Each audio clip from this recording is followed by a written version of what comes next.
Welcome everyone to this week's edition of the Focus TV, Season 6, Episode 19. Joined by Octavia Wyatt, Raymond Lyons, Cardo Dudley Jr., Wilson Tarpe Jr., and again, welcome to the Focus TV. We're going to get into the NBA playoffs because there's a lot to talk about. This first round has been so much fun. Looking forward to the second round. I'm sure Octavia have some notes this week. You know, it's NFL draft week. That's it. You know, it's line season in the NFL. And then I can't wait to see what we have in rapid fire. Also got an update on DC United for you guys. And for DC United fans, you know, positive news. 2 weeks in a row. How about that? But Octavia, we'll start with you. Yes, we're finally in the week of the NFL draft. So super excited for it to come. Excited to see where everybody's going to end up, who's going to take who. And like you said, it really makes everybody kind of show their cards at this point because you got to draft what you feel like you need. So very excited to see how that goes down this week. Not too much outside of the draft has been happening as far as for the four teams in the NFC East this week. Just a couple of things that happen. I'll start with each team and then I'll go into their draft picks and just a couple of things that they may be looking towards getting in the draft this Thursday. So we'll start with the Dallas Cowboys. Big news for them as of now. The Dallas Cowboys have picked up the fifth-year option for 2024 for CeeDee Lamb, but they're of course looking to sign him to a long-term deal. So they made the option official last Thursday, about 2 weeks before they had to make the decision. So he should be going into this year with a salary of $17.99 million in 2024. So it was basically a no-brainer. You know, you let go of Amari Cooper last year. We know that they believe that CeeDee Lamb could be the number one. I believe he proved it last year. I'm sure he still has some things that he needs to prove, and it'll probably be a little bit easier with the likes of Brandon Cooks coming over, as well as seeing where Michael Gallup finishes after coming off of an injury the previous year. So I expect him to do nothing but continuously get better. As far as the draft, the Dallas Cowboys have a first round pick, which is the 26th overall, second round pick, which is the 58th overall, third round pick, which is the 90th overall, a fourth round pick, which is the 129th overall, fifth round pick, 169th overall, sixth round pick, 212th overall, and a seventh round pick, 244th overall. That is 7 picks in this year's draft. Couple of things that I would think that they might be looking towards as far as draft needs. I mean, the big one that everybody, of course, is going to talk about is a running back to pair with, his name is escaping me right this second, Tony Pollard. We know he's coming off of the injury. We know that there still has been no other person that's going to be running basically his running mate since they released Ezekiel Elliott. Of course, there's still rumblings that he could return. Also, tight end, just because this is a really deep tight end class.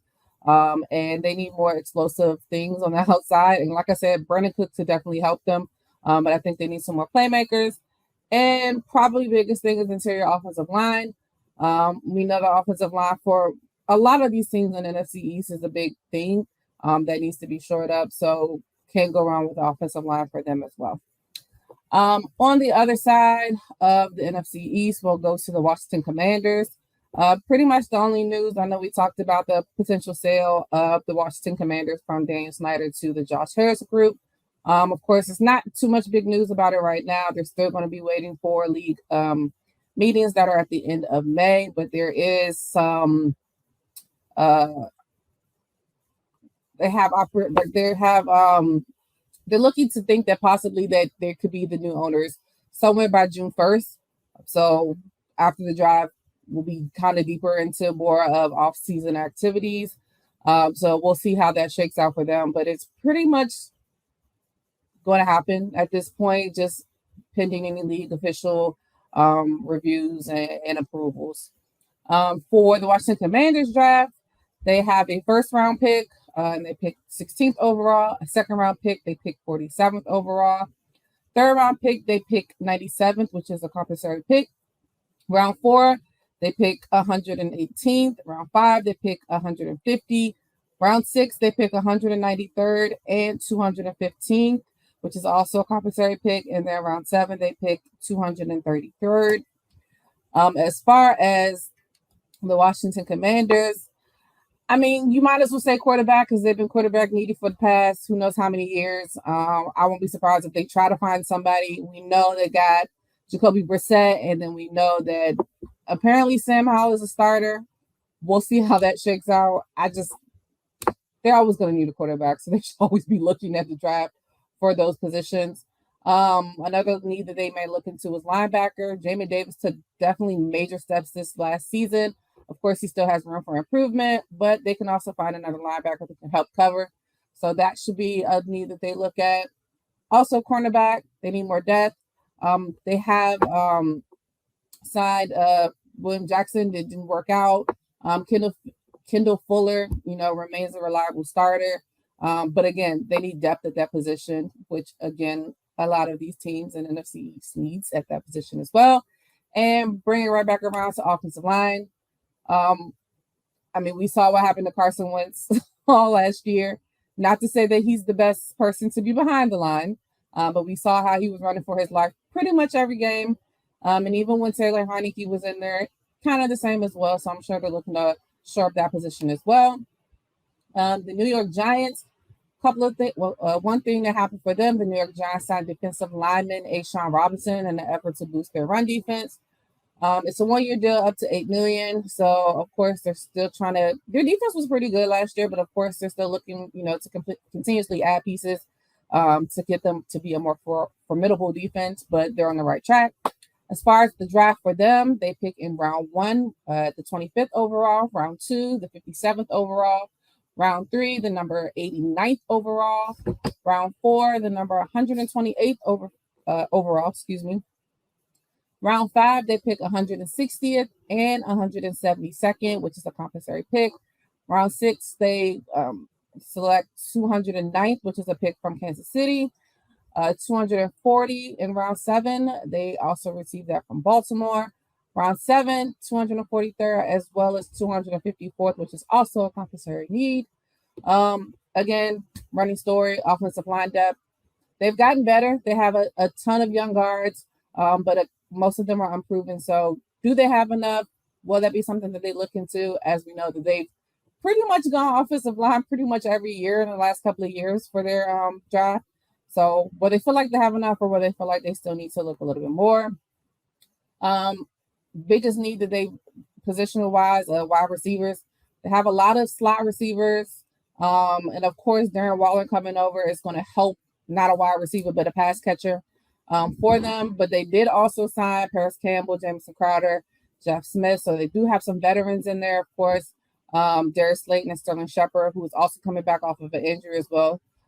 Isaiah Hodgins is probably their, I would say, number 1 is now. Wan'Dale Robinson also had some injuries last year, so we'll see how that shakes out. But I think that they're still looking for that number 1 home run hitter if Isaiah Hodgins doesn't pan out to be that, although I think he does have the potential to do so. Again, outside cornerback, they do have Adoree Jackson, who is definitely going to be a starter for them. But again, they need more depth at that position. And last for them, a center. They don't have a single natural center on their roster as of now. And it's kind of hard, when you have offensive linemen that are typically left guards, right tackles, right tackles, trying to get into a center role. So it would be nice for them to get somebody who's a natural at the positions, just so they know that they have a solidified player in that position. So we'll see how that goes. Last but not least, the Philadelphia Eagles. Only news really coming out this week. The Eagles have hired, I don't even know how I feel about this, but the Eagles have hired former Detroit Lions head coach and New England Patriots assistant Matt Patricia as a senior defensive assistant. Probably the biggest news with that was how Darius Slay felt about that. Apparently, there were conversations that were had before the hiring was taking effect. As most of us should know, you can work with people that you don't necessarily like. So they should be able to have a working relationship and be able to, come together for the good of the team if there is any still unresolved feelings from either side. I know Darius Slay, went on record and said some things how he didn't really care for him when he was in Detroit. So hopefully they'll be able to patch it up and move forward. As far as draft picks, they have a first-round pick, which is the 10th overall from the New Orleans Saints. Another first round, which is the 30th overall. Second round, the 62nd overall. Third round, the 94th overall. Seventh round, 219th overall from Minnesota. And seventh round, number 248th overall. As far as draft needs, I don't think there's any huge gaping things that they need to really focus on in the draft. I would say probably the biggest one is a safety and a running back. Um, the loss of Miles Sanders is going to be something that they have to deal with. Granted, if you liked him, if you thought he wasn't a great running back, it's definitely going to be a change for them. Granted, Kenneth Gainwell, they did sign Rashad Penny. It's going to be pretty well for them. Boston Scott is still there as well. But then the loss of Marcus Epps, as well as CJ Gardner Johnson, is big for them in the safety position. Rookie Reed Blankenship definitely had a great rookie season last year, and it appears he'll be a starter this year. They also signed Justin Evans as well as Terrell Edmonds, but they could also still be looking to get some more depth at that position. So those are probably the biggest things I would say that they would focus on. I think that they could go for some luxury things. I don't know how well they decide to do that because it doesn't seem like they do that a lot. I would not be surprised if they take an offensive lineman or a defensive lineman because it seems like that they're able to evaluate that talent pretty well. So, but if I was being selfish, I would like Bijan Robinson for one of two reasons. One, he's good. And two, I don't want the Cowboys to have him. So we'll see how that works out this week. Super excited for the draft.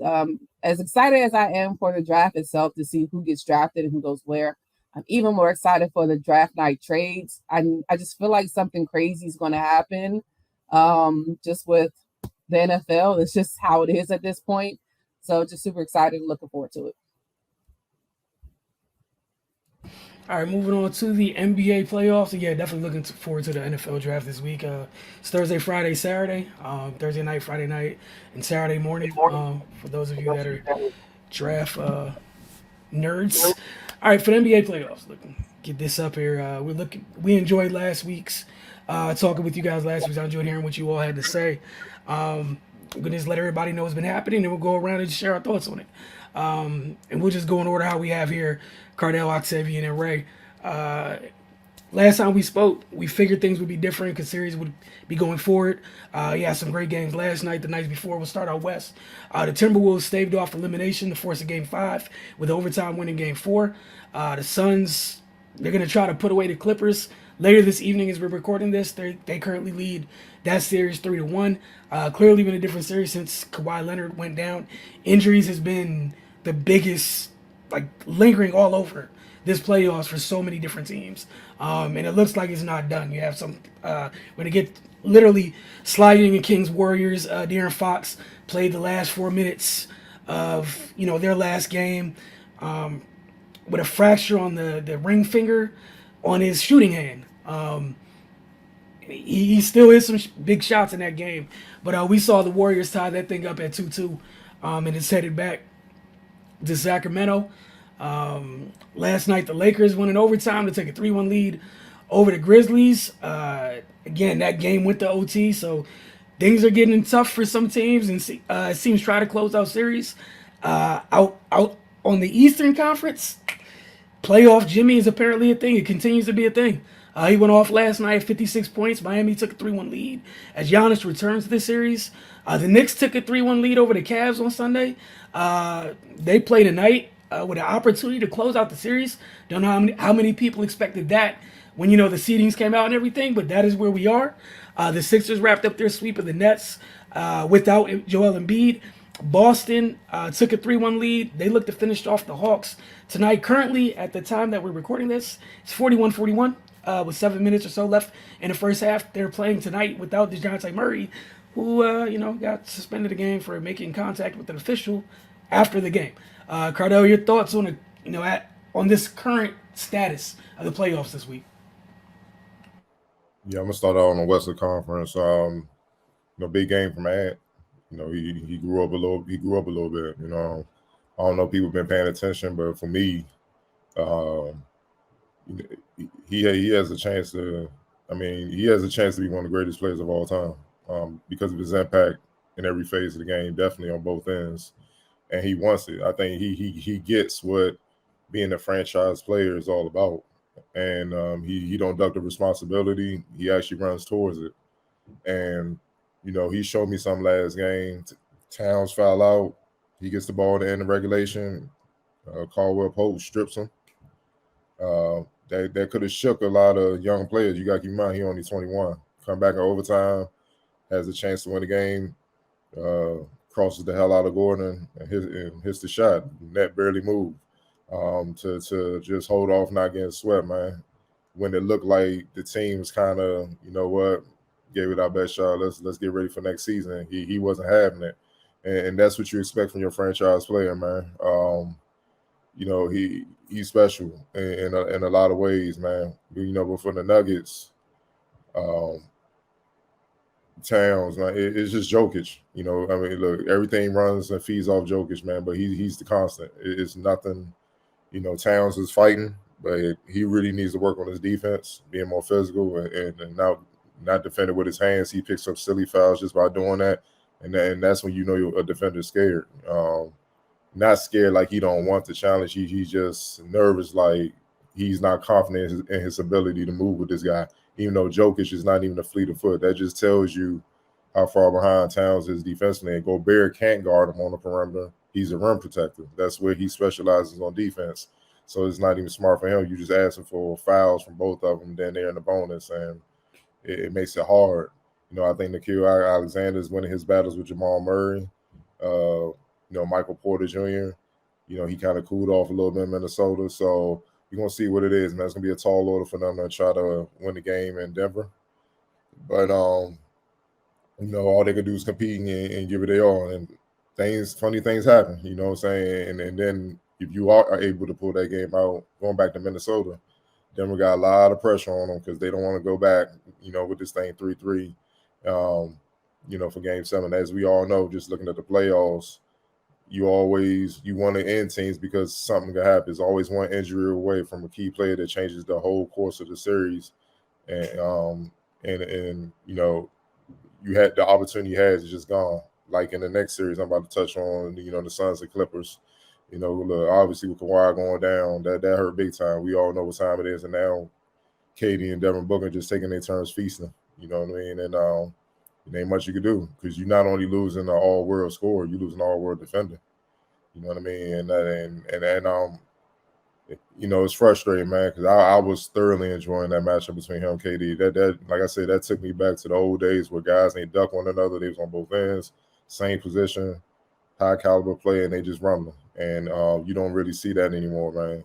You know, hopefully Kawhi gets healthy sooner than later if the series continues. But you know, it's going to be tough. I love what Russell Westbrook is doing, just proving everybody wrong. You know, stepping it up, competing, playing all around style of basketball, doing what he normally does, just bringing the energy, man.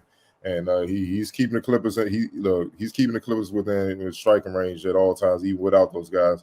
And all you can do is just tip your hat to him because he came late in the season. They don't really even have the chemistry like they normally would, and he still sustained it. So much respect to him. But you know, if Phoenix smart, they would try to end this because you don't want to get that team life and then boom, Kawhi like I'm healthy enough to go, and now it's a problem. You want to get them up out of there, especially with the Nuggets more so favorably looking at the end of Timberwolves series. You don't want to keep giving them rest, so you want to handle business like the Sixers did, just get them up out of there. The Kings and Warriors, it's been fun to watch, man. Just watching them go back and forth, man. You know, Draymond showed his value last game. I understand that, you know, the Warriors pulled it out, the game without him, but the Kings came to play last game, but Draymond was the difference in that game. And also, you got to shout out Klay Thompson, man. He looked like Klay Thompson before the injuries. He really does, man. You know, in Golden State, the first two games, the first two games in Sacramento, where the Kings were going crazy, the guy coming off the bench that was just destroying it was Malik Monk. We didn't hear from him in Golden State, and that's because of Klay Thompson. And it's not even just him. Klay Thompson strapping up Sabonis when he gets on him, strapping up De'Aaron Fox. Hoarder hasn't been heard from all series to begin with. You know what I mean? Like he's doing what makes him a Hall of Fame player easily. And you're seeing why Draymond's so valuable when he just do what he do. Don't cross that line. He's invaluable for the Warriors, man. And you know, obviously Looney. They're doing a good job of containing Sabonis. They did a good job of containing Sabonis in games 3 and 4 in Golden State. And also the defense that Draymond had on De'Aaron Fox late to keep him from taking over the game late in the clutch, along with Clay holding down Malik Monk or whatnot. You can't ask for anything more. But with that being said, still came down to the final shot that Harrison Barnes missed. See what I'm saying? So it's back and forth. And basically all they did was just hold serve. Kings got the home court, so they just even best of three. The thing is, the Warriors are shaky on the road, but I think with these 2 wins, they look more and more like their championship selves from last year, and for the first time in a long time, and that's scary. Now with the De'Aaron injury, it's gonna be interesting to see how he plays through that. I'm pretty sure a guy like Draymond will take his chances trying to whack at that and irritate him more to mess him up. That's called gamesmanship. Some people call it dirty or whatnot, but man, it's basketball. You gotta do whatever you gotta do to get the edge. It's the playoffs here, so it's gonna be fun. I'm looking forward to seeing that. And the Grizzlies and Lakers, man, there's so many ways to go with that. This is a perfect example for youngins to understand. Like, if you're gonna talk, you gotta be able to walk it, man. No excuses, and you gotta understand. Look, it's cool to be you. Like people getting on Dylan Brooks or whatnot, but he's always been there. He's been there since high school, so that's why I'm not mad at it. I don't like when players front run when that's not them, and now all of a sudden they tough and talking. He's always been that. Even in college, he got into it with Coach K. You see what I'm saying? So this is not new. It's just new to people who just new to him because he calling out LeBron. But you gotta understand, you gotta back it up, and then part of trash talking is understanding who to talk to and who not to talk to.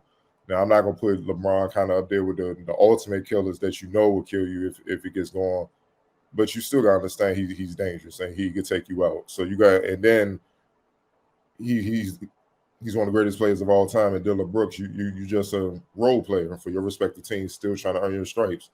You will not be able to match his production. You won't even be given the opportunity to do that unless you're just insanely hot and they just call your number. So why even poke that bear? And then talk about it later. I'm not gonna get into it. Then duck out in the meeting when you lose, and he literally scores the game-winning bucket on you. And that's just weak. Same with y'all. You the franchise player. You said you said all that drama. You ain't worried about nobody. Now you down 3-1. You can't be found. That's just weak to me. But we'll get more on that right now. I have no reason to think that the Grizzlies will put up much of a fight just based off how their leaders are acting. It's nothing for me to hold on to just think like, all right, they could pull out the next game and go back unless the Lakers lay an egg, which they have been known to do this year. But I think with it being in the playoffs, I don't think, LeBron and them going to play games. I think they're going to get them up out of there. You know what I'm saying? And over on the Eastern Conference, the Bucks, this is the main series I think about when I say y'all need to take the regular season series and win as many games as you want.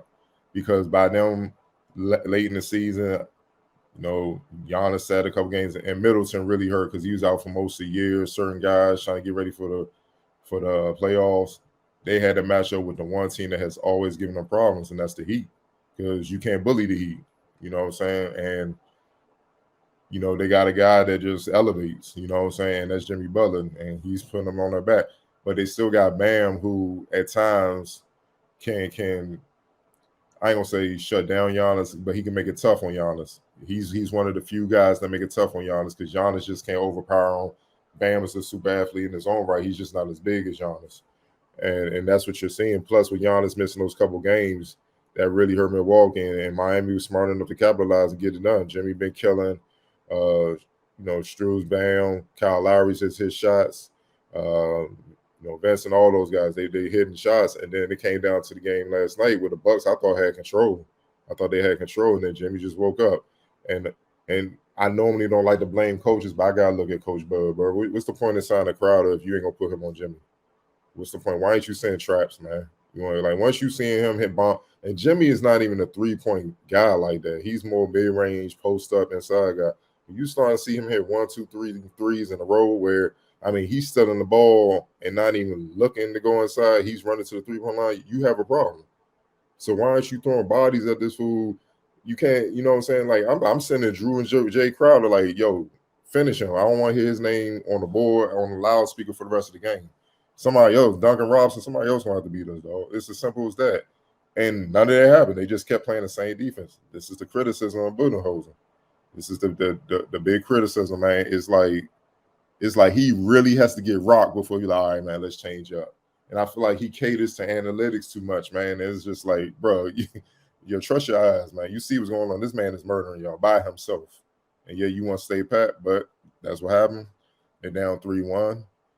The Bucks can come back, but it's gonna be tough. It's gonna be tough. They can. And I'm saying they can because Hero is not there.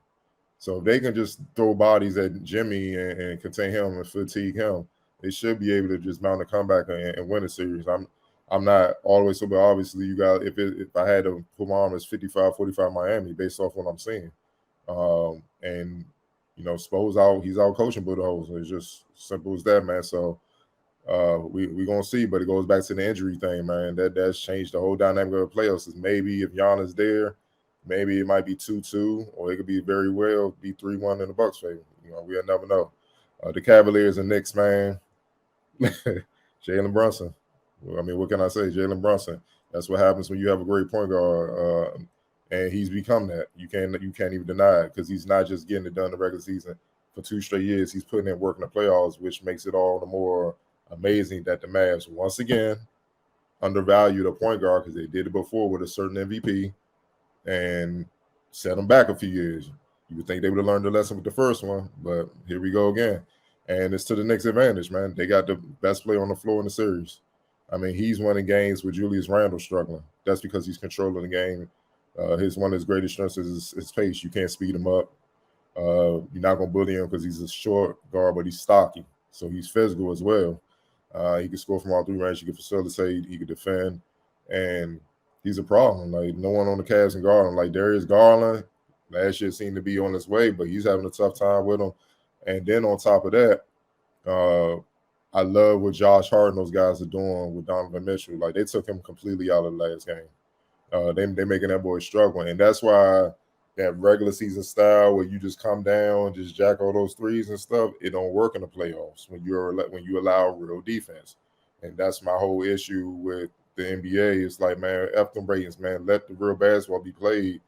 For one, it would be better off for the players because they get acclimated throughout the season. So when the playoffs come, they can perform. But certain guys, when they used to playing a certain style, it's hard to adjust and adapt to what's needed. And that's what you need to see from Donovan. But he's incapable because he don't work on that. It's not in his game to adapt. Like, well, for him to really beat this Knicks team, you gotta be able to post up, score from the post, high, low post.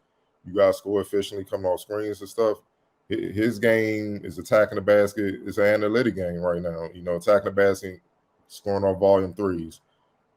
But you playing right to the Knicks' hands. And then when you miss, they get the ball to Brunson. Now he controlling the game. They get out running, getting easy baskets.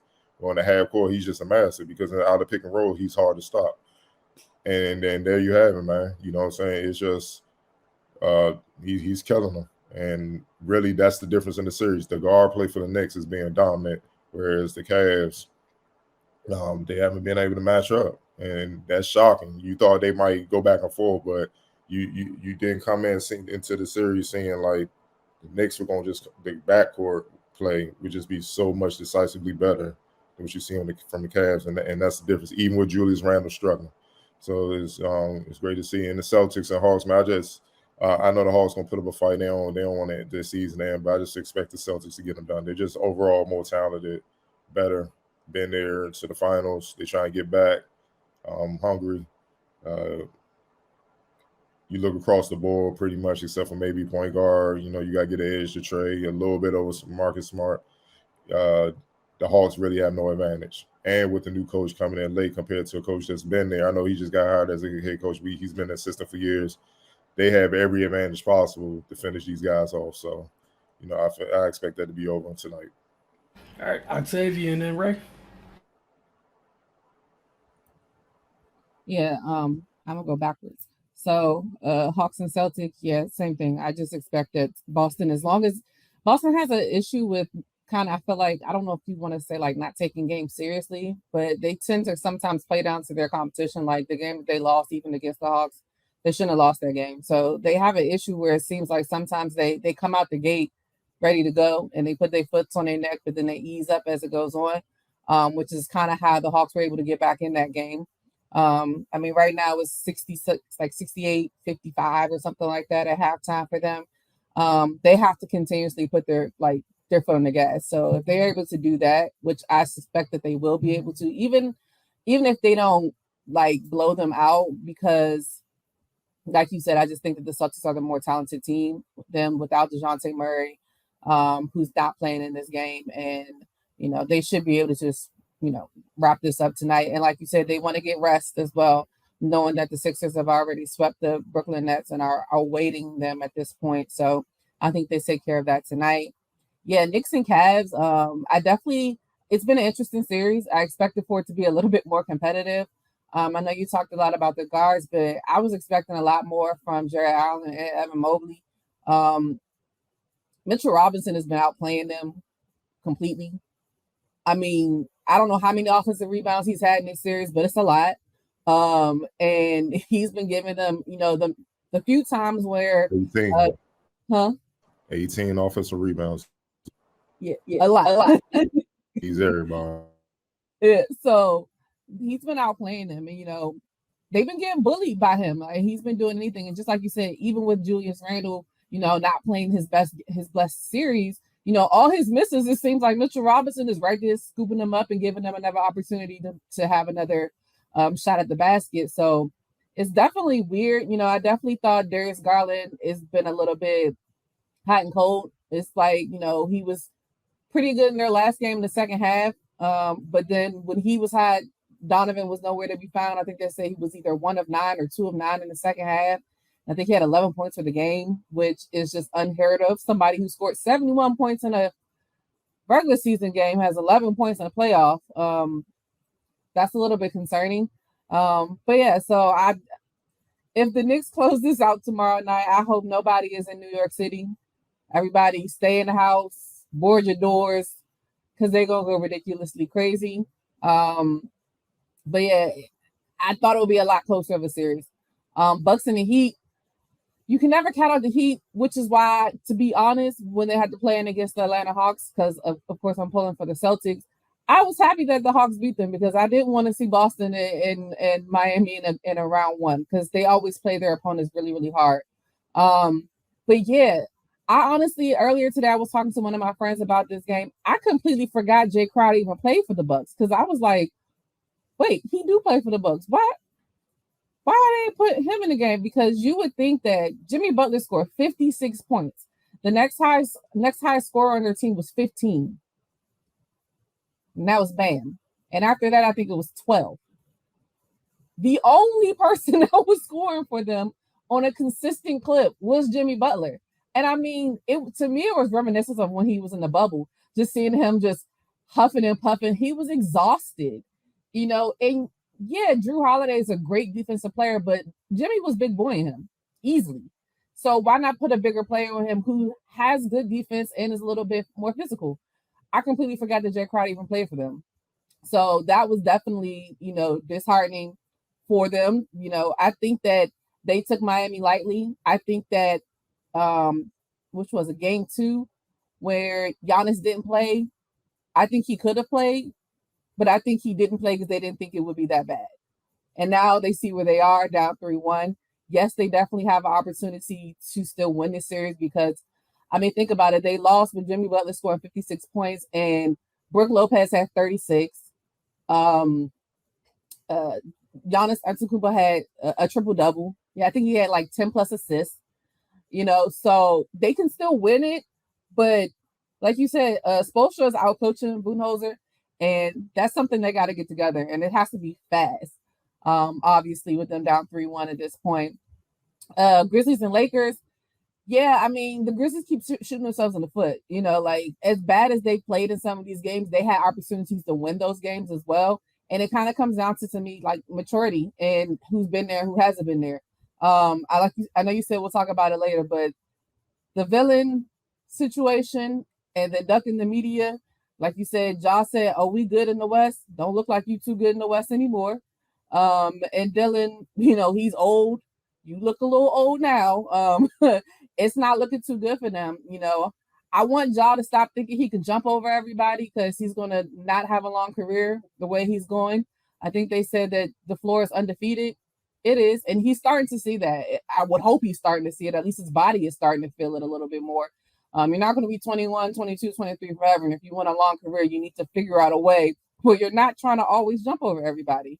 Like I said, granted, as the series has gone, the Grizzlies had opportunities to win these games. You know, Xavier Tillman is playing pretty decent against Anthony Davis. He has his moments. I know he was kind of nowhere to be found in game 3, but he played pretty well last night as well. But they can't close it out. And they don't have consistent play throughout the entire game. Desmond Bane, again, he started off very, very slow, and they need him to score, especially, you know, Jaw's doing everything that he can.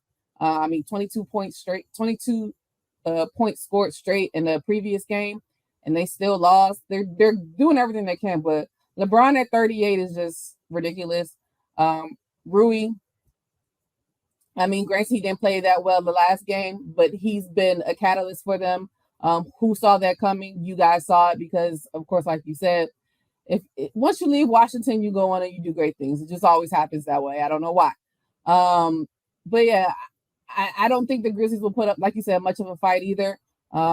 They might make it a little bit more interesting. And like you said, the Lakers tend to sometimes just kind of fall apart. I still feel like either AD or LeBron's going to get hurt. It's like every year. I don't know.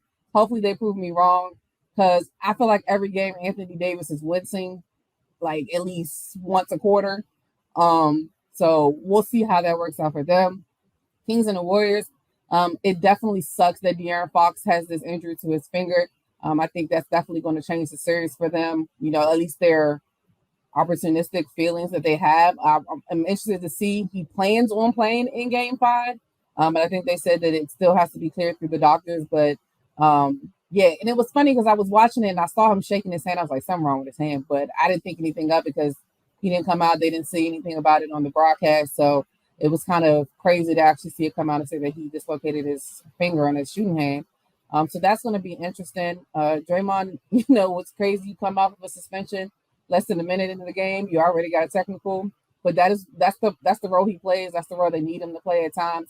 And yeah, Klay Thompson is showing, it's almost game 6. I think you need to see game 6 Klay Thompson coming out soon. And he's already well on his way. He's been playing out of his mind as well.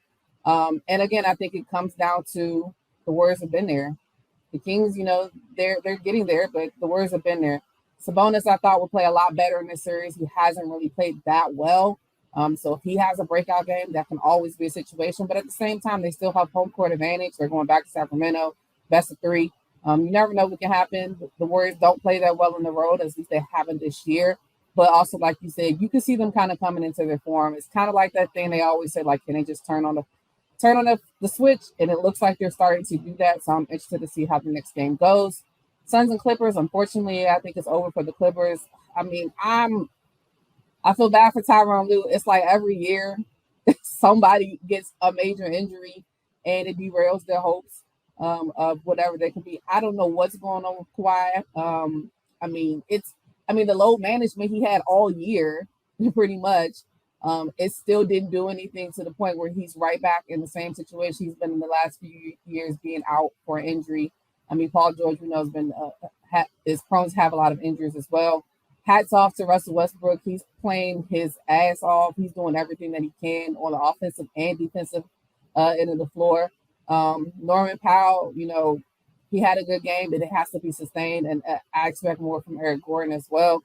But yeah, at this point, the Suns are just too much. Like you said, KD and Booker just taking turns, and then CP3 every now and then coming in with a couple of clutch threes when they need him.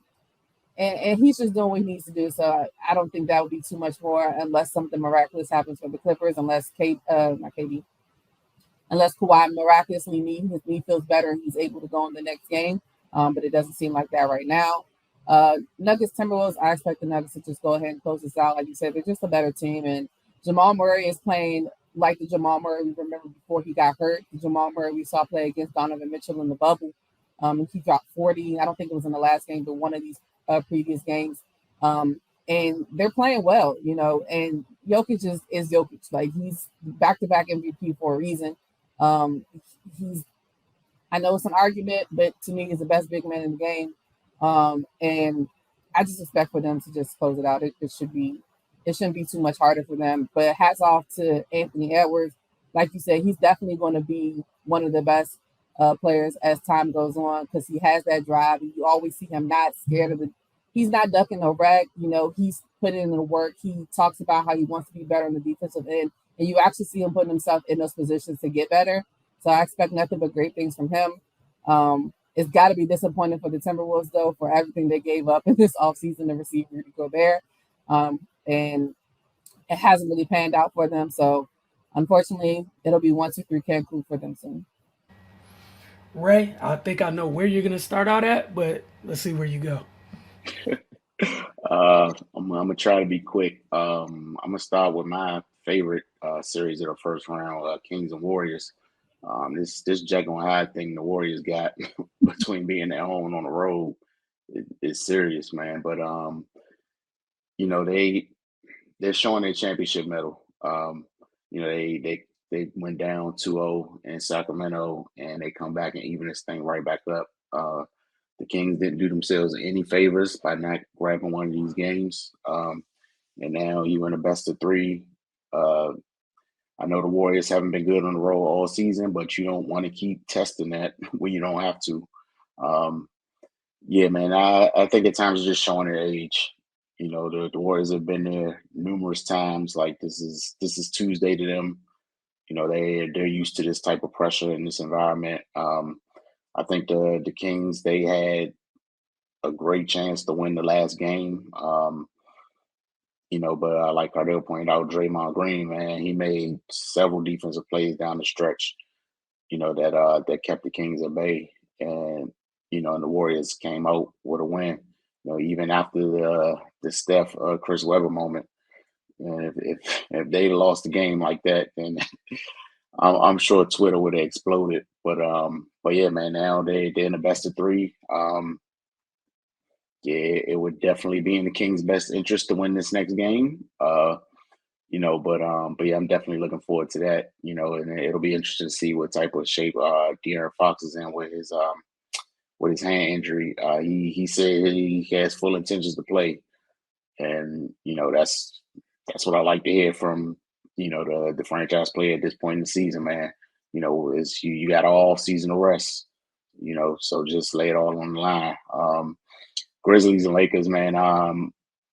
Yeah, the Grizzlies are pretty much getting what they deserve. It.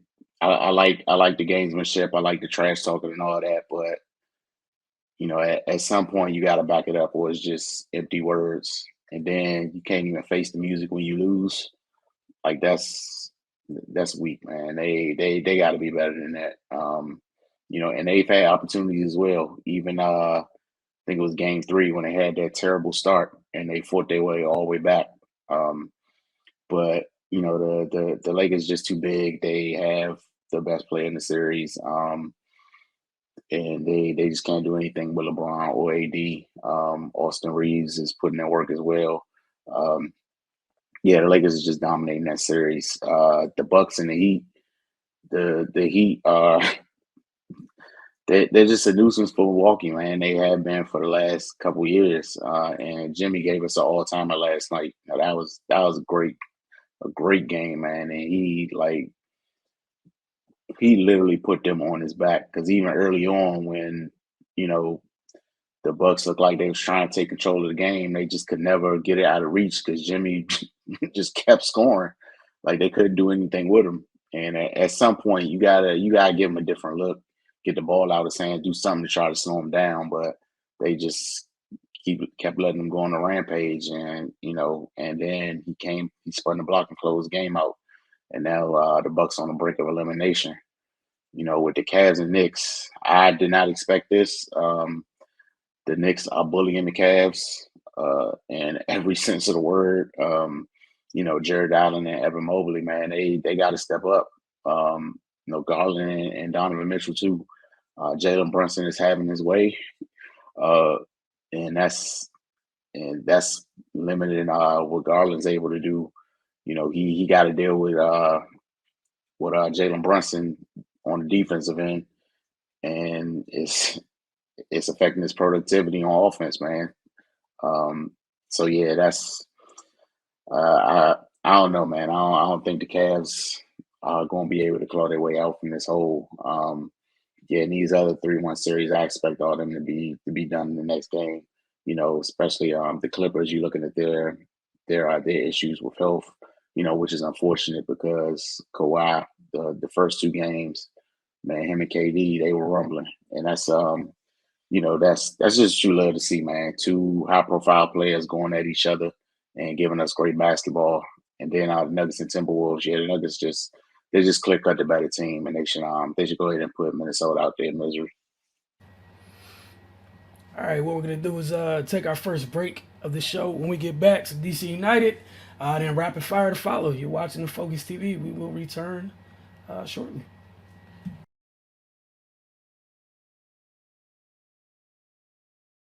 Welcome back to the Focus TV. As promised, gonna get into DC United. Look, man, we're gonna just start off right here. They went down to Orlando. Taxi opens things up early with a goal. They would leave Orlando with a 3-1 victory. But you guys see just how well they're connecting right there. It's great as a road team to come out and get on the board very early. For Orlando, this was real tough. You had the ball in their third, turned it over, and just like 3 quick passes, and you gave up a goal at home. Didn't take any time. And it was great to see those players involved in it, something we talked about last week for DC United. But, as DC United has done several times this year, we see the positive and negative. What happened, literally 6 to 7 minutes later, Orlando would get on the board to provide the equalizer in the 22nd minute when O'Brien lost the ball in midfield. A quick pass up to Dylan McGuire led to kind of a 1v1 with the keeper. Miller comes off his line, as you can see here. Slots it past the keeper, and Orlando provides the equalizer. It's 1-1. DC United will go back ahead in the 51st minute off a corner kick to the near post. You guys see this a little bit. Just Donovan Pines is a large human being. You're going to see a regular-sized soccer player try to take a dive when Donovan Pines comes through, and it doesn't go well for him. But it was a nice ball from the corner.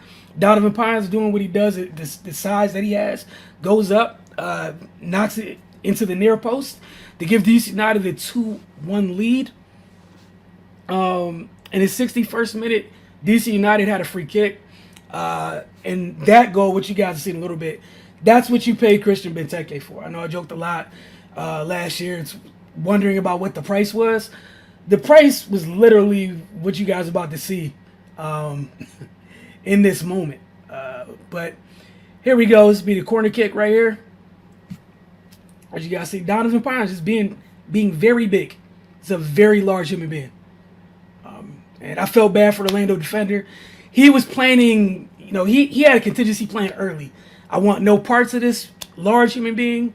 Ref, shoot me some bail here. And we'll see it on the replay. He tried to sell this. Nah, he's just bigger than you. But again, for DC United, it was big for them. And it's Benteke. This is what you pay this money for. He's done this quite a few times in EPL. The Belgian, once again, scoring for DC United. Most importantly for them is back-to-back wins, something they sorely needed. We told you guys what they've been going through as of late, being near the bottom of the tables. So back-to-back wins, it doesn't change things drastically, but it puts them back in the right direction. Obviously, in soccer, just a reminder, with every win, you get 3 points. Back-to-back wins, 6 points. So you're able to move up the table rather quickly if you stack up the wins. Up next, DC United will face the Richmond Kickers in a U.S. Open Cup match on Wednesday. Type of things where you don't expect to see DC United's typical starting 11. Going to get a chance to see some of their depth. And then they return to MLS play Saturday against Charlotte. And that game will be at Audi Field. As far as some personnel news goes, they acquired forward Christian De Jong from the Vancouver Whitecaps in exchange for $350,000 in 2024 general allocation money. If certain incentives are met, this deal was done right before the deadline of the primary transfer window on the 24th of April. DC United's president of stock operations had this to say about Dajo. Recruiting a dynamic player with transitional speed who can play anywhere along our front line was one of our main objectives before the primary window closed. Christian's ability to stretch the field in combination with our core attacking group will give us multiple options in terms of how we want to play. I can say just off top, we've seen how much pressure Ruan has put on defenses on his side of the field. I'm interested to see where Rooney plugs Dajo in. But again, more speed to put pressure on opposing defenses, take advantage of the attention that Christian Benteke and Taxi Fountas draw from opposing back lines, should open things up a little bit more. Again, make it a little bit better, give them numbers in attacking positions, and again, help the bigger goal here, which is scoring more goals, leads to more wins, and trying to climb up the tables. We're going to take our second break. When we get back, going to jump into rapid fire. Again, you're watching the Focus TV.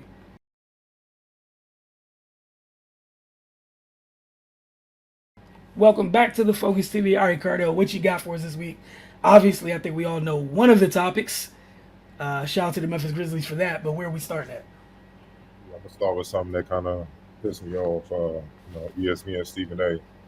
Was highly critical of Kawhi Leonard on Monday after it was revealed that the Clippers star, sister was sentenced to life in prison for murder the same day Smith, got on Leonard about him load managing, not being here for the playoffs, and in his eyes, not being marketable for the Clippers, to help promote the league and the franchise.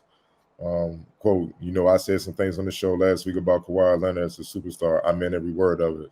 Smith said on First Take, having said all that, I said it unaware of some of the personal things his family has gotten into. I had no knowledge of that at the time that I said it. Smith continued. Otherwise, obviously, I would not have said it.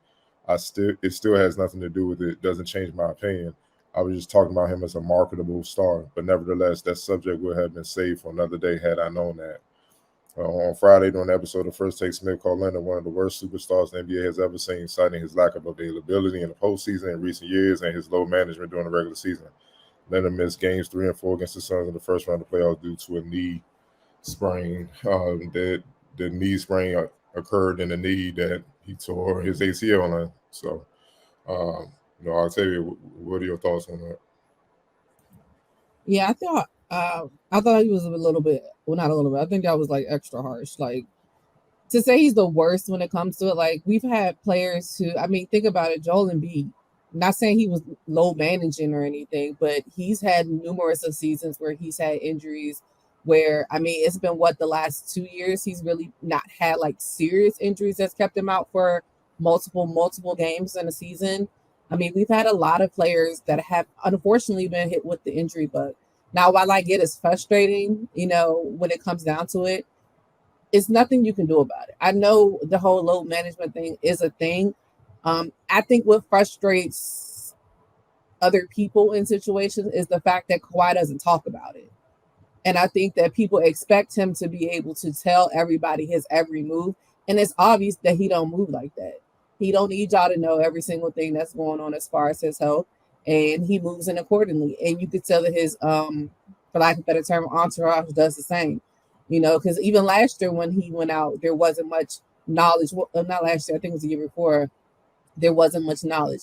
And he's acting like he's never not played because of injuries. Like this has just been in the last couple of years. We forget of all the years he played in San Antonio. We forget about the years when he won a championship in Toronto.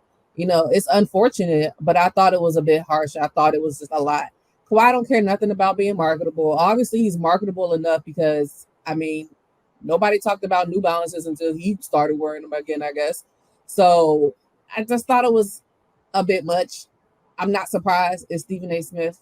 He goes with the hot takes and he just says whatever's on his mind. He feels that way. That's fine. But I don't think the majority of the NBA league players, fans feel that way. Right. Yeah, you call a dude with 2 rings, 2 Finals MVPs, 2 Defensive Player of the Year awards, one of the worst superstars ever. Like that don't even add up. But the fact that he's legitimately dealing with serious injuries, Like, I mean, that it's no place for that type of stuff, man. Like, I mean, it's not like he's he's missing games just because, you know, it was in poor taste, man. And then the backhanded apology that wasn't really a apology, like like, dude, what are you doing?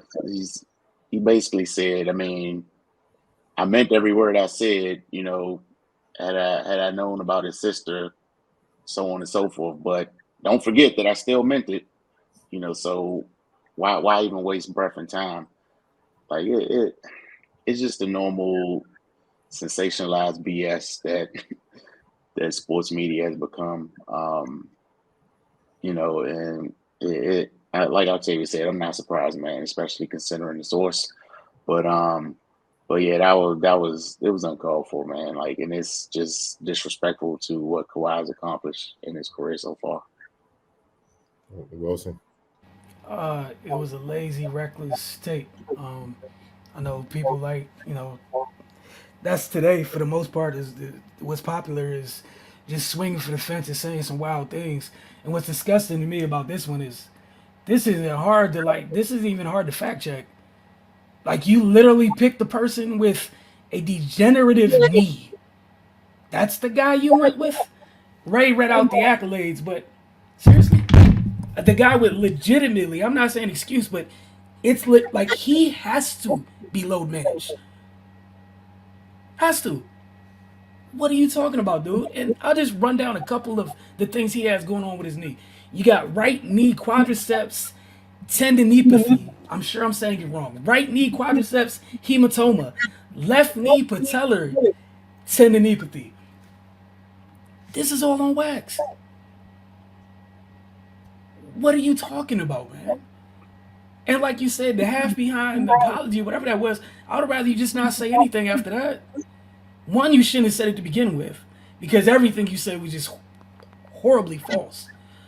And just, but again, I get it, clicks or whatnot, views or whatever, but you should be better than that. Like, you should be better than that. But alas, we are where we are. Yeah, for me, it was bitch shit. And I'm gonna just call it like it is. Especially Stephen A. should understand his college career was ended by his cracked kneecap, right? So you should be more sympathetic than most when someone's trying to play or manage an injury, because the reality is, as he get older, his knees gonna get worse and worse. You don't know how much longer he has to play, so he's trying to maximize that window as much as possible, where he has to be low managed. Because clearly, if you push, that can be it. You've seen too many examples of that. See, these are the type of situations where I get low management. Now, you pick him out of an entire league. You've seen quite a few here in DC who are very healthy enough to get out there and play all these games, but they rather sit on the bench and watch their team lose. And this is the guy you pick on. And Octavia did make a great point. It's because he don't talk. He allowed it to get people like him, people across ESPN, like them, the big networks in the media space. It's entitlement. So when you decline or don't want to talk, they hold it against you. You see it in ballot and you see it in awards and stuff like that. And, I'm not like that, man. It's for me personally, I'm like, look, if you don't want to talk, that's fine.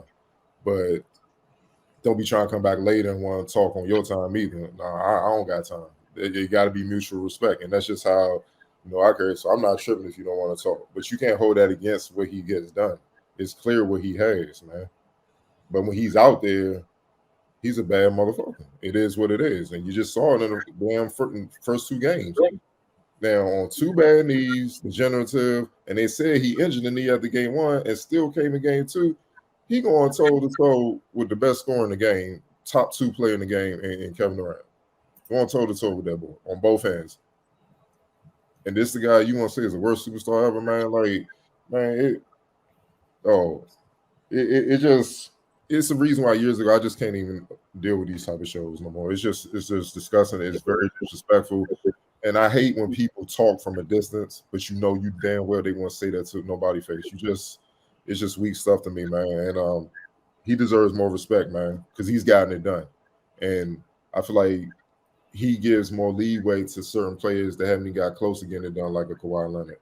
And but it's typical, man. But it goes back to people in the media space need to be more responsible with what they say, man, because he signed a seal. He's approved. Like, he could retire now as first ballot Hall of Famer. So how is he the worst superstar of all time? It just makes no sense. We're going to get on to another topic staying in the league, obviously, with playoffs hot and heavy right now. Look, for the second game in a row, Dylan Brooks refused to talk to the media members after the Grizzlies lost to the Lakers in the first round of playoffs. John Moran didn't speak with reporters as well after last night's loss. But to be fair, Brooks did say one thing. When they reporters asked him, was he going to talk? He said, "I'm out," following the 117-111 overtime loss, game 4 to the Lakers. Ever since Memphis won game 2, and Brooks called LeBron James old and said he poked bears and said he don't respect no one until they come and give him 40. His team hasn't won the game, and he has struggled on the floor. Obviously, after both games, he has avoided talking to reporters. In game 3, Brooks went 3 for 13, scored just 7 points before he was ejected for accidentally hitting James in the groin.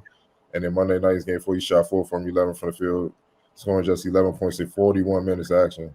The only time he had spoken to media members since his initial jabs at James was Sunday, where he blamed the media for making him a villain. Just ready, man. What are your thoughts on this?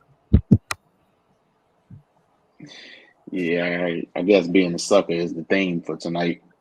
But yeah, man, dude, if you're gonna talk, that's cool, but you gotta understand there's something that come with it. If he'd have talked and Memphis was playing well, then he'd be getting the positive. But he talked and they're not playing well, so you gotta face the music, man. Like you pointed out earlier, Cardell, when things are going good, you can't keep them away from the mic. Like you can't have it both ways, man. Like, and then again, you're Dylan Brooks, dude. Like, and you talking like this to LeBron, like you gotta calm down, man. It wouldn't even be acceptable coming from Ja, because he hasn't accomplished one inkling of what LeBron has done in this league. But I mean, at least that's that's coming from the head of the snake. Like, dude, you're a role player, and you are not even you're not even filling your role. Like, so I don't know, man. We in a social media age where people think they can accomplish things with words. Like, it don't work like that, and they learning firsthand. It's different when you out there in front of it. I mean, yeah, granted, LeBron's in year 20. He's not what he once was, but he's still one of the best players in the league, and you got to respect that. You probably would have been better off just being quiet and continuing to play hard, and just let the chips fall where they may. But you're riling someone up that's substantially better than you. Like, I don't see how you come out on top in this. But again, my biggest problem is ducking the media and not having to answer questions, man. Like, dude, it's simple. Just own it. Y'all not playing well, and just own up to it and come out the next game and try to be better. It's not even that serious. Yeah, people gonna make their jokes or whatever, but I mean, you brought that on yourself. And then to blame the media to say they're painting you as a villain. Nah, dog. That's all you, Slim. That was crazy, man. That let me know that they already defeated when you go that route. Like, after all these hijinks that they've been doing the past couple years, and you say that, yeah, they finished. They might as well not even come out for game 5. I'll take it. Yeah, to me, it was whack and it was weak, and it's just ridiculous at this point. I appreciate, like you guys said earlier, the gamesmanship behind it. If you're gonna talk it, stand on it. But when it comes down to it, then tell the truth. Like, I would have respected him a lot more if, yeah, okay, you said LeBron's old, you want to do whatever you want to do after he busts your ass. You got to be like, dang, I guess maybe I didn't have to wait to get 40 points. Like, make it a joke or something. Like, save face some type of way. But to just like not talk to the media at all, and then after you don't talk to the media, then blame the media after that was just ridiculous. I saw the funniest meme said, I saw the funniest meme when they said when he gave the interview where he called LeBron, he was standing up there looking like Fabo from D4L with the white glasses on, and I can't stop seeing it now for some reason. But it was just weak. But the thing about it is, I'm not surprised because they've been doing this ever since they got a little bit of, for lack of a better term, notoriety out there in Memphis with Ja and all of them. But like, it just shows their maturity. It just shows that they're not ready for this level when it comes to the mental aspect of the game. And it was just sorry. Like, it's just like, I wouldn't want to be, associated with that. Like, come on, man. Like, how weak do you have to be in a situation? Like, just own up and like, yeah, we played terrible.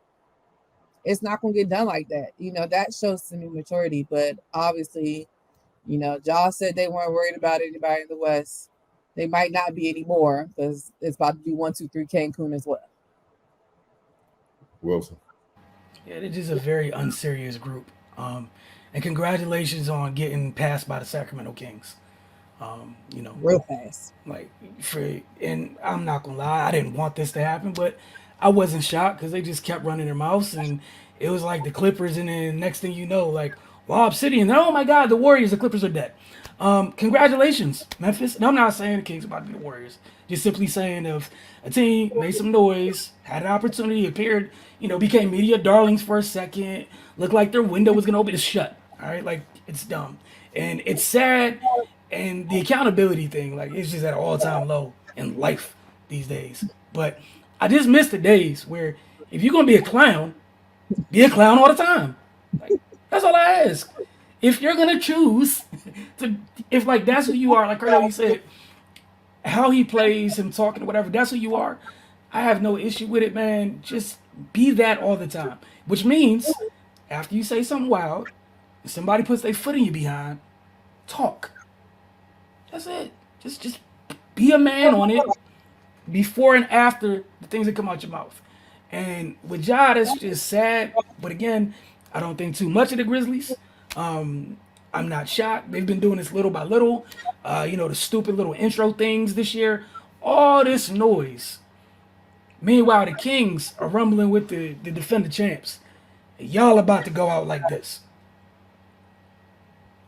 This is what y'all about to do. Go out this whole regular season, everything you accomplish to go out like this. It's just sad, but not surprising. Just sad. Yeah, one thing, it's not even just Dylan Brooks who talks trash.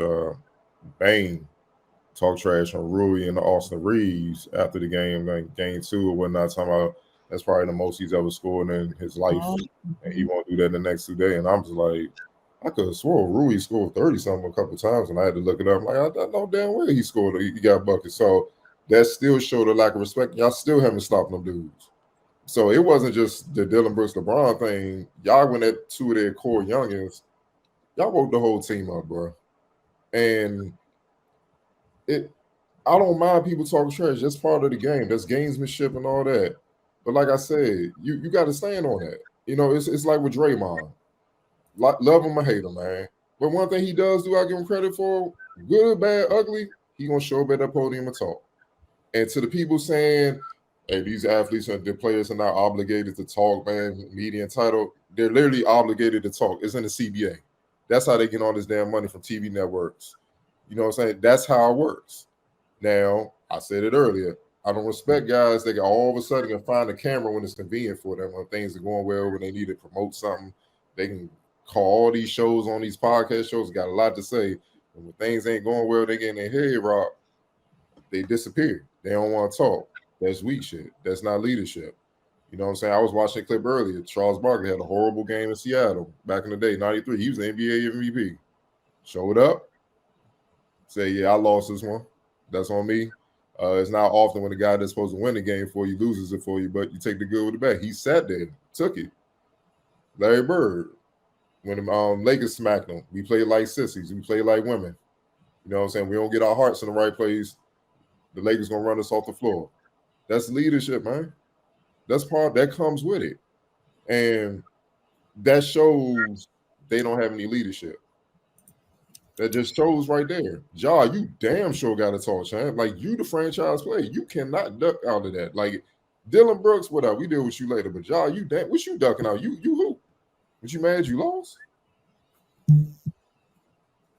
Play better. You know what I'm saying? Like, play better, dog. It's really a simple solution. Just play better, man. You know what I'm saying? And the constant talk, man, you got to back it up at some point, man. And y'all put this bullseye on you. And stop. And these guys got to stop blaming the media, man. Like, take accountability, dog. And that further shows they're nowhere even close. And Wilson, you said the Kings being the one that jumped them.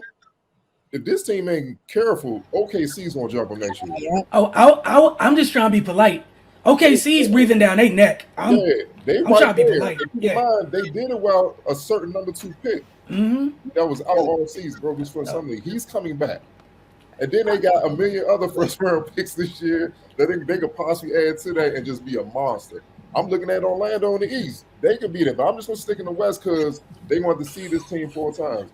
That's how the league works. We've seen this story throughout history, bro. It'd be one young team on time. You like, all right, they next.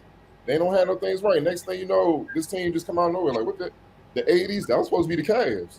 They just couldn't get past this dude named Jordan. And then the dynasty came. Like, all right, man, damn, dog. You know what I'm saying? Jordan about to retire, man. You drafted Vince. They might be up next. Boston got Paul Pierce, all these guys and stuff like that. Shaq and Kobe. Duncan was like, hold up, dog. I'm here now. Let me get my, Duncan right there. Then it happens all the time. You see what I'm saying? 03 class, everybody on LeBron and Carmelo, D-Wade got the ring first. You see what I'm saying? Like, the Pacers, they probably would have got a couple rings if it wasn't for that brawl. The brawl happened. They never got it. It happens all the time. I'm not even going to bring up the old Portland Trailblazers as stacked as they was with talent, where Jermaine O'Neal couldn't even get on the floor, a future All-Star. And they couldn't even get – their best year was the Western Conference Final when Shaq and Kobe finally emerged. We've seen this happen. This is why you can't talk. You got to stay locked in. Stay locked in. And I heard LeBron walked up to Dylan Brooks. He didn't even talk trash when he walked up to him. He just said, don't change who you are. Stay who you are. If that's you, be who you are and all that, which it is him. He's done this since high school. That's why I'm not mad at him. Like, he's not being somebody he's not. I don't respect people that, they get a little spotlight now. They want to act tough and stuff like that. He's always been like that. But, LeBron, I'm pretty sure he let it be known, like, it's on. You got my attention. So we're going to see. You see what I'm saying? And then, ironically, the very thing he said, all you got to do is force LeBron left, man. He can't really go left. And then he beats you with the game winner going left. Like, that really would hurt me, dog. I'm like, I can't believe this. You see what I'm saying? You got to own it, dog. You got to stand up there and own it. Like, look, I'm going to come back strong. And just own that, man. Donovan Mitchell just did that. He played horrible last game. He said, I played like ish. And keep in mind, he doing this in the New York media. That's a whole different ballgame. They don't know that. That's a whole different beast, man. So, management for the Memphis Grizzlies, they got some tough decisions, man. They have some really tough decisions, man, because they really got to get this thing under control before it is in rebuild mode. And a lot of them people will be out of jobs because it's just ownership, like, and we have it, and it's over that quick. And they haven't even got started, man. And this is why you need to listen to your vets. Steven Adams spoke about this early in the season when he called a team meeting. It was like, yo, you got to stop all the BS and just get back to basketball. Can't say one listen. Then the John Morant stuff happened, and it's been one thing after another, dog. And it's just sad, man. So, and the thing is, I love Ja, man. I love his game. I love what he is, being a super athletic combo guard, man. Because obviously, when I played, that's what I was. I love those type of players. You know what I'm saying? But I'm like, bro, you got to become a better leader. And you got to improve your game. Like, I know his hand messed up, but you seen why he crashing into people and stuff like that. He ain't got no in-between game when in that mid-range. That's the weakness. And the Lakers are forcing him to. They're running him off the three-point line and, like, come in here with us, where they're bigger. And you already down Brandon Clark, who would be starting an athletic wing you could put on LeBron. And Steven Adams, who they say is the strongest guy in the league. Those rebounds, they wouldn't have got all those rebounds. And Desmond Bain, he balled last night. I'm not going to give him, he was hooping. Until the last 3 minutes in the game or overtime, all of a sudden he couldn't hit a shot to close it out. They had ample, and that's the thing about them. I'm like, bro, y'all have a chance. It's not like y'all was getting blown out by 20 each game. Y'all right there. They're just out executing y'all. But that goes back to maturity, as the head coach hinted at in the post game. He said we lack maturity down the stretch. That goes back to emotional stuff. Not John Morant not getting the calls he want. He's slamming the floor, arguing with the rest. But you gotta get back. They pushing the ball, champ. What you doing? Now they neck. Now LeBron getting an easy layup. And it's little things like that where when it's winter time and experience showed they weren't on par with the Lakers, man. And that's the advantage. And the sad part is they're right there to win the game. So this is going to be one series to kick them up. But the thing about being young, you don't know what you don't know. And we've seen in history where these young teams don't really understand, like teams have they have the least amount of patience than ever, man. Like they're not going to keep holding on to this thing and hope you figure it out. They're going to start moving people, especially when you're more of a distraction than what you're producing. And that's the danger that Dylan Brooks is in right now. Last question, and we get out here. We're going to move to the NFL, obviously. The Packers sent quarterback Aaron Rodgers, a 2023 first and fifth round pick, 15-1 to the Jets for a 23 first, second, and sixth round pick, number 1342 and 207 from the Jets. A conditional 2024 second round pick becomes a first round selection if Rodgers plays 65% of the plays. Last season, New York started 7-4 before losing 6 consecutive games to close the season, largely because his quarterbacks were Mike White, Zach Wilson, and Joe Flacco Wilson. Thoughts on this? Good for the Jets, I guess. Have fun. I don't know. Salah, I'm going to pray for you. Your best friend LaFleur couldn't do it. Hopefully you have more patience. I know they went and got, I think, what is it, Nathaniel Hackett's over there. So, have some familiar face or whatever, what have you. This feels like one of those things. It's not to knock Aaron Rodgers or whatever, but this feels like one of those things when you didn't have to do this. That's all I'm going to say. There's a world. You could have just gave up 2-1s and got Lamar Jackson. This is the road you chose. I'm going to pray for y'all, and it's whatever, man. But, sir, my good sir, I would simply say, you was out here getting put out by some nobody quarterbacks in the NFC. That's not what's in the AFC. That's all I'm gonna say. Those dudes they're not about to run the ball 35 times. It's bombs away over there. I wish you the best. Good luck. I wish I could say sad to see you go. Don't care. But this just feels like the Jets doing Jets things. Just like trying to do something real quick. I feel like you're skipping steps. The biggest thing is you didn't have to do this. You just didn't have to. But I mean, again, it's Aaron Rodgers. You do what you must. We'll see how this shakes out, in a couple years. Maybe it's worth it. Maybe it's not. Maybe it's just like when Brett Favre went there. Like, cool story, bro. Who knows? Nathaniel Hackett.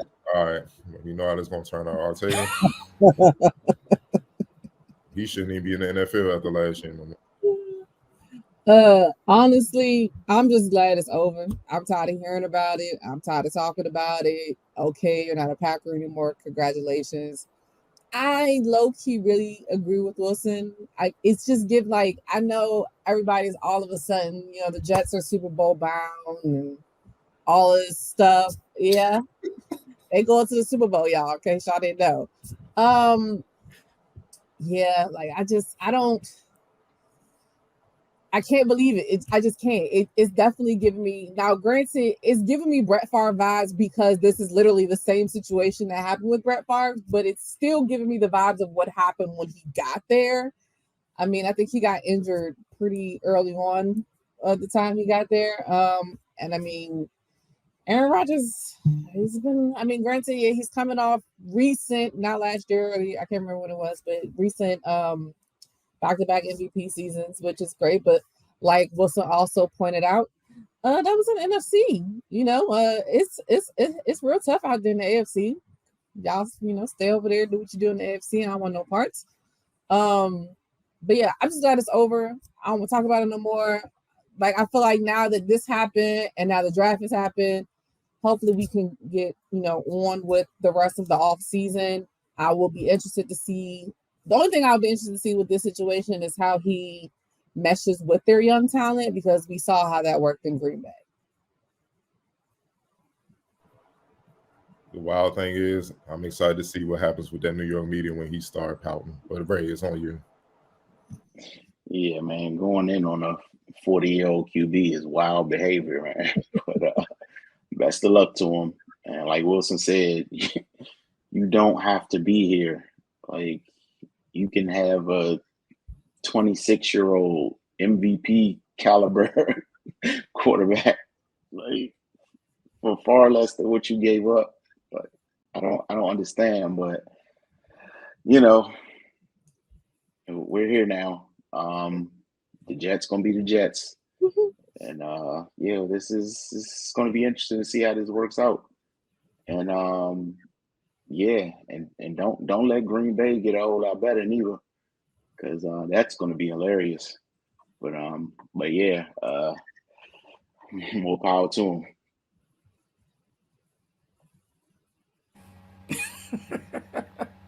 I know that's where you're watching the Minnesota score. But yeah, look, like I said earlier, I'm ready for the draft this week. Can't wait to see what ends up happening. I'm sure just follow us on social media. I'm thinking about maybe doing a watch party or something for it. We'll let you guys know. We'll figure it out. But again, just looking forward to seeing where people land, how many bad teams do bad things. Like my guy Owen Reese has said, and I never forget, just bad teams do bad things. And every year on schedule is what they do. So I can't wait to see what bad teams do what and how to start their off season with this year's draft. I want to thank you guys for tuning in. As always, don't forget, you can watch The Focus each and every week, Wednesdays, 9 a.m. on our Roku channel. If you have Roku television or device, all you got to do is type in The Focus TV in the search box, double tap OK on the remote. You added the channel. If you're in the DC area, you can watch Fridays at 10 p.m., Saturday at 4:30 p.m. on your DC TV. Check your local listings, or just go to dctv.org and you can watch it right there on their website, which they provide streaming for. Again, y'all have a great week. Thanks for tuning in. And, yeah, I can't wait to see. The good thing is the NBA playoffs advance. There'll be less games to talk about, little by little as we go. And by next week, we should be in the second round. Unless, just everything goes wrong, we should be in the second round by next week. But again, thank y'all for tuning in.